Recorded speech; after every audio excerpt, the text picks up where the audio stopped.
Stage 1, engage. Stage 1 is to engage your audience, typically your business partner or a small group of colleagues. Your task is to get on the same track toward a mutually beneficial goal.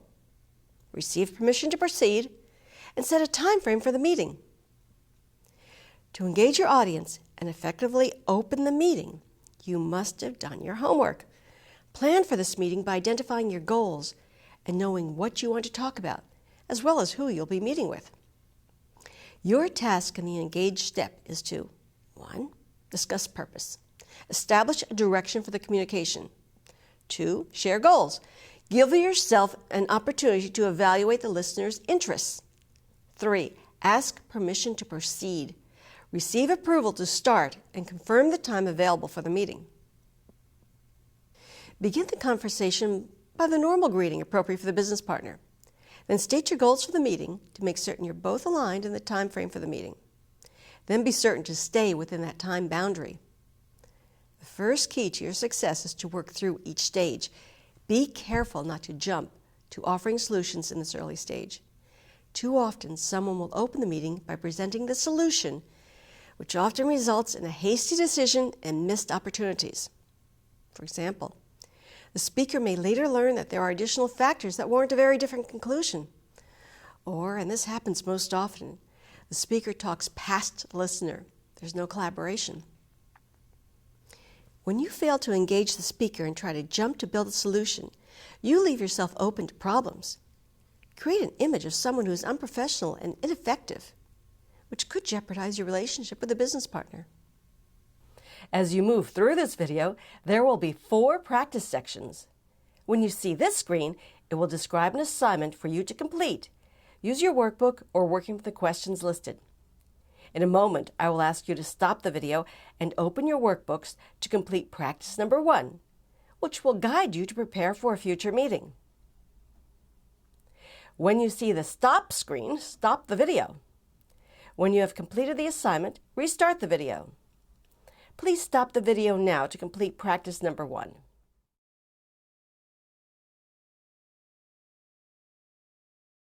How did you do with the first assignment? Did you provide the information you will need to engage your partner? For example, have you developed specific phrases that explain your goals in a way that creates a mutually beneficial interest in the topic? If you need to stop the video to make additional notes, please do. Framing a meeting requires preparation. It is all about building rapport, doing your homework, and learning more about the people you will meet with, from their level in the company to their range of responsibilities. Because there's rarely one good answer, and all responses greatly depend on the person you're talking to, it's recommended that after you complete this video on the workbook, you invest the time to review the results with a respective colleague or a mentor. Learning does not happen on your first read of a topic. Applying the skill in the context of your work and discussing how to be the most effective with others will enable you to perform to the best of your abilities. You have an amazing opportunity to impact people, events, and the company. Everyone is busy, overwhelmed with work and limited time. By considering how you approach your business partner, you can make a transformational impact. The key is to know what you want to accomplish and what the other person wants to accomplish. Did you ever walk into a meeting and say to yourself, I don't know much about what this guy wants. I don't understand his work. What do I have to say to him? As a result, you're unprepared and end up saying very little. You just submit your paperwork and get out as quickly as possible. It's all about building rapport, doing your homework, and learning more about the people you'll meet with. By investing the time to learn who are they, level in the company, what do they do all day, range of responsibility, what are their long and short-term goals in their function, area, division, as well as the company, what is on their minds right now, both immediate and short-term. One thing on their mind is just how little time and much work they have to do. Your job is to build trust and rapport with the little time you do have in front of the business partner. So you must be prepared to ask the right questions and do your homework efficiently. Let's meet Nick and Ann. Nick has worked in finance for almost 2 years. And as a business partner, he has only met with once before. Watch as he works through stage 1, engage. And while I have a general sense of what you do, I'd like to know more so I can anticipate some of the budget issues you're facing and develop plans to keep your numbers on track. With that in mind, I'd like to spend a few minutes with you to discuss where the business and related budgets are right now. Okay, that sounds fair, but I have to tell you, plans have changed. In fact, my colleague Ken is going to be here any minute to go over a new budget and an expanded line. Well, that certainly changes things. I have some information we need to discuss that you may want to review before meeting with Ken, and it would help to hear about the new budget and expanded line. Let's do this. We've allocated an hour for this meeting. Can we first invest in a half hour to discuss the forecast data I've prepared? Then we can decide if we want to continue the discussion or switch to a new one. Once you have all the facts, I think you'll be in a better position to move ahead. All right, that sounds fair. Let me give Ken a call and tell him to hold off until he hears from me. Did you notice how Nick showed an interest beyond the transactional financial work he produced?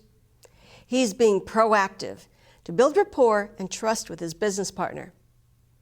He also accomplished all 3 of the first steps to stage 1 engaging to frame a conversation. 1, discuss purpose. 2, share goals. 3, ask for permission to proceed.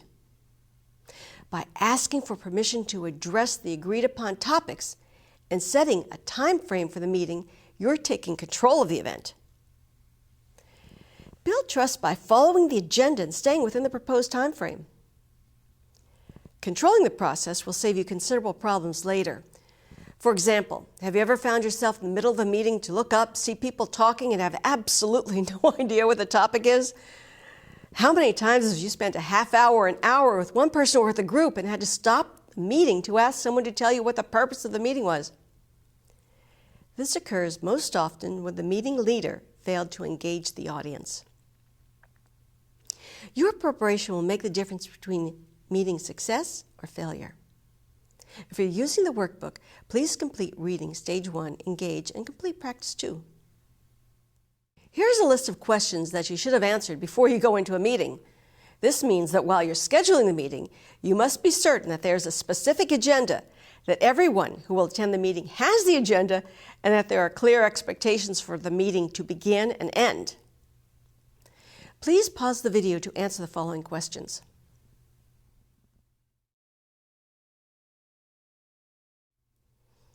Okay, how'd you do? Did you find it difficult to answer the questions? Let's take a moment now to consider the data you gathered to plan for your meeting as I review the questions and possible answers. For example, did you consider how you'll gather the information, such as where you'll have to search to locate the names, titles, and relevant background of all attendees? How will you discover the interests of the people attending this meeting? Planning your meeting to properly frame the conversation takes work and a true interest in the outcome of the meeting. Be confident that you can easily answer questions such as, why invest time in this discussion?